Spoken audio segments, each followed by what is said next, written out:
meet me. This gesture was a positive gesture so that she feels happy, I feel happy. And there is the Indian diplomat or some person standing outside yelling at her.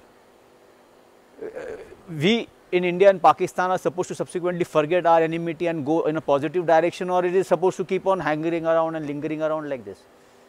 Why my commission and that I was working on an intelligence agency is being denied, or what is the whole issue?